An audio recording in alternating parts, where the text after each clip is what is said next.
el que juegue México en el Consejo de Seguridad de la ONU.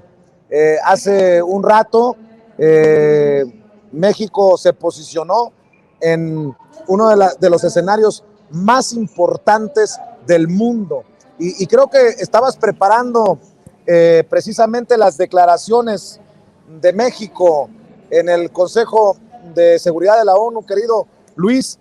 Si los tienes, si tienes las declaraciones, échalas y las comento con el querido Jaime Hernández ante pues este conflicto en Ucrania que amenaza incluso con el 20%, de acuerdo a algunos expertos, 20% de la economía de México.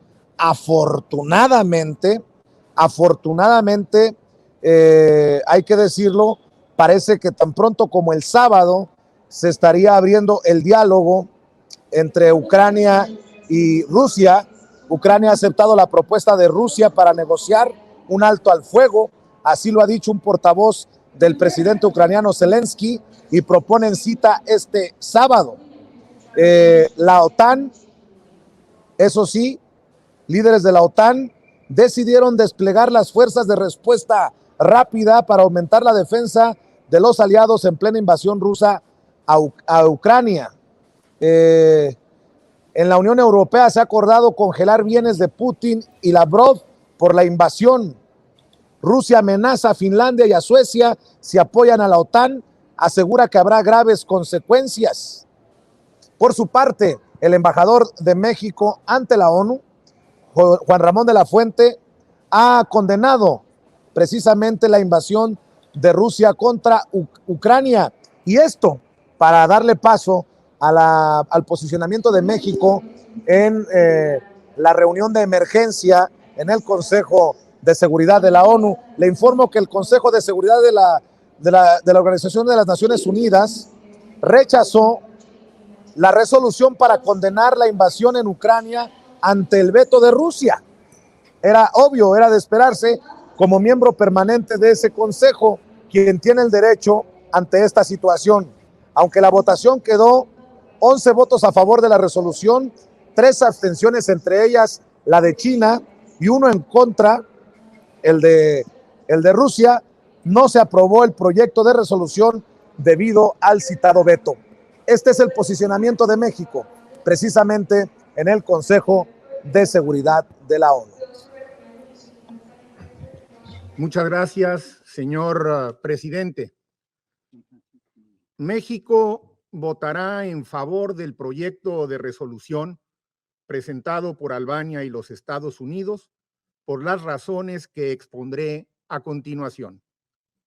Primero, estamos ante la invasión de un país soberano por parte de otro, lo que representa una flagrante violación al artículo 2, párrafo 4 de la Carta de la ONU, y constituye, además, una agresión en los términos de la resolución 3314 de la Asamblea General, adoptada por todos los miembros de las Naciones Unidas. Segundo, México ha sufrido en carne propia 4 invasiones a lo largo de su historia como Estado independiente. 2 por parte de Francia y 2 por parte de los Estados Unidos. La primera intervención de los Estados Unidos en 1846 derivó en la pérdida de casi la mitad de nuestro territorio nacional de entonces.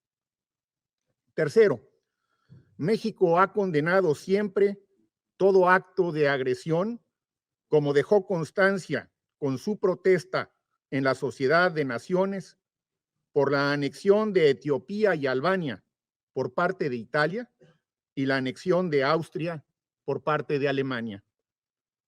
Cuarto, nuestro repudio al uso de la fuerza nos llevó a convocar en 1945 la Conferencia Interamericana sobre los Problemas de la Paz y de la Guerra en la Ciudad de México, para llegar a la Conferencia de San Francisco con una posición regional clara y definida en torno a este tema. Quinto, la política exterior de México es pacifista, Desde que se fundó la ONU, mi país ha defendido y defenderá ante esta organización y en todos los foros la proscripción de la amenaza o el uso de la fuerza en las relaciones internacionales. Sexto, en 1988 inscribimos en nuestra Constitución los principios de la Carta de las Naciones Unidas como principios normativos de nuestra política exterior. Por lo anteriormente expuesto, México condena los actos de agresión perpetrados por la Federación de Rusia en contra de Ucrania. Llamamos a las partes al cese inmediato de las hostilidades.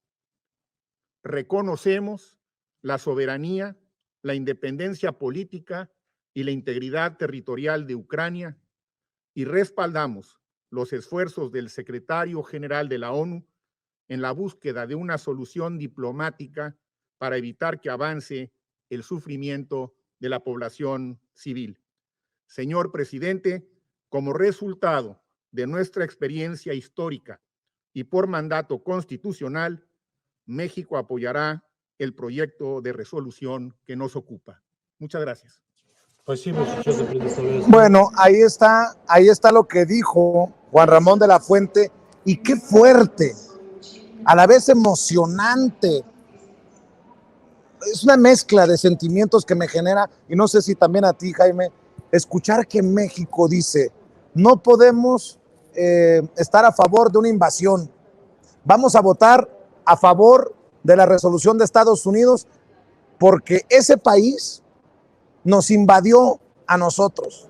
Hemos sido invadidos en 4 ocasiones, 2 por Estados Unidos, 2 por Francia, y hablar de las consecuencias de esas invasiones en el Consejo de Seguridad de la ONU, creo que ha sido la mejor jugada que se le pudo haber puesto en la mesa por parte del presidente Andrés Manuel López Obrador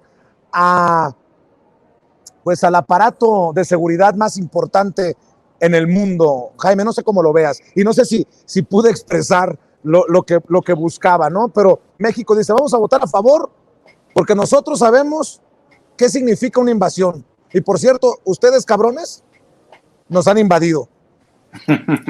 Es cierto, es cierto. Yo creo que todo el peso de la historia cayó hoy, le permitió a México dar el visto bueno a esta resolución en una sesión muy interesante, porque fíjate que China, como tú sabes,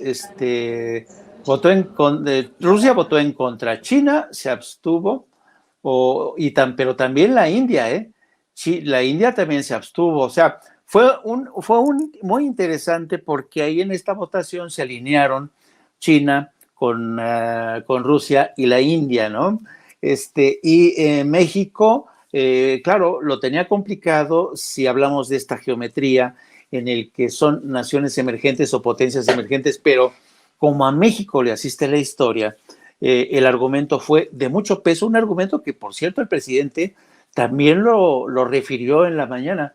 Fue una asamblea general en la que me llamó mucho la atención el pronunciamiento del Reino Unido, porque la representante del Reino Unido le echó en cara a Rusia el hecho de que haya votado en contra. Dice, ustedes incluso no deberían haber participado en esta votación, se tendrían que haber abstenido por ser ustedes el país agresor. Fue un consejo de seguridad interesante, previsible, pero en muchos sentidos yo creo que cuando se escucharon los argumentos de México, se escucha a la voz de la historia, ¿no? Que, como dice el presidente, hay que escuchar a la historia, que es la gran maestra de la vida. A mí me pareció muy interesante. Ahora, dicho esto, Vicente, ¿qué pasa con esta resolución? Sí, se condena al gobierno de Rusia, pero no va a impedir que caiga dentro ya de muy poco el gobierno de Ucrania. De hecho, el líder de Ucrania hace unos momentos confesaba que quizá eran los últimos momentos en el que se le iba a ver con vida, porque él sospecha que hay elementos incluso dentro de las propias Fuerzas Armadas ucranianas que se podrían haber aliado con Putin y lo podrían asesinar. Esa es una opción. Estados Unidos al mismo tiempo ha emitido un pronunciamiento, un comunicado diciendo que están dispuestos a ayudar a rescatar al presidente de Ucrania y a su familia. Entonces estamos viendo ya una historia que va a tener un desenlace ya pronto, serán cuestiones de días, no de semanas, y es bueno, muy triste. Tan es así que estoy viendo de última hora, hace un rato me lo envió nuestro jefe de información, Mario Toledo, que Zelensky le está pidiendo al ejército ucraniano que resistan porque se espera otro ataque ruso y dice textualmente, esta noche será difícil, no pueden perder Kiev. Precisamente por lo que estás mencionando, Jaime. Sí, en la mañana yo te platicaba que esta mañana yo había hablado con algunos funcionarios diplomáticos que participaron en una teleconversación con los representantes del gobierno de Ucrania, y los representantes del presidente Zelensky les pedían, les rogaban que presionaran en el seno de la ONU por una zona de exclusión aérea, pero dijeron que es imposible. Los europeos no se atreven, Estados Unidos no se atreve, han dejado abandonada a su suerte a Zelensky y a Ucrania, y yo creo que por eso mismo nadie se quiere aventar ese trompo a la uña de interponerse en el camino de Vladimir Putin. Y es muy triste, es muy lamentable cómo después de ver cómo el presidente de Francia, Emmanuel Macron, Boris Johnson del Reino Unido, Kamala Harris de Estados Unidos, todos aquí, todos viajaron a Ucrania para sacarse la foto con Zelensky, para decir, señor Zelensky, lo apoyamos, estamos con usted hasta la muerte, ¿no? Y entonces ahora dejan abandonado su suerte al pobre de Zelensky, que anda ahí tratando de dirigir lo que le queda de las tropas. Por cierto, unas tropas que han dado muestras de una valentía, de un pundonor increíble, están resistiendo lo que más pueden, pero mira, Vicente, la maquinaria militar de Rusia es legendaria, y yo dudo francamente que un ejército tan maltrecho como el ucraniano pueda detenerlos. Así es que en el curso de los próximos días vamos a ver si Zelensky logra salvar el pellejo, si decide huir a Estados Unidos, pero yo lo que sospecho, y reitero, sospecho, no digo que vaya a ser así, pero sospecho que vamos a ver cómo Zelensky termina casi de la misma manera que terminó Salvador Allende en Chile en 1973. Muy bien, pues estamos al pendiente de la información y te estaré molestando para que nos acompañes y sigas compartiendo tus opiniones, y también estaremos al pendiente de lo que publiques en tus redes sociales y en tu canal de YouTube. ¿Por qué no cerramos, querido Jaime, con la invitación de todos los días? Sí, les invito a que nos sigan a través del canal de No Apto para Cínicos. Transmitimos todos los días de las 14 horas a las 15:30, pero si ocurre algo en el curso de las próximas horas, pues estaremos transmitiendo en directo. También les pido que me sigan a través de mis redes sociales, Twitter, @Jaime Journo o Yourno, y también a través de la sección de la Jornada Sin Fronteras del gran periódico La Jornada, donde ya estamos registrando y haciendo seguimiento del éxodo que ya ha comenzado desde Kiev y que está tocando a las puertas de Rumanía, Polonia y Hungría. Son los tres países que están recibiendo, entre ellos ciudadanos mexicanos, que por cierto ya llegaron a Rumanía, Vicente. Vamos a estar al pendiente de todo eso. Claro que sí, te agradezco mucho, Jaime. Te mando un abrazo y que pases excelente fin de semana. Y ahí te encargo, si pasa una situación, que nos perdones, porque te vamos a estar molestando para que compartas tus opiniones. Con todo gusto, querido Vicente. Pórtate bien. Nada más, por favor, te pido, cuando te llame, no te vayas a pasar mi llamada por el forro de ya sabes qué. De ninguna manera. Cuídate, Jaime. Bye.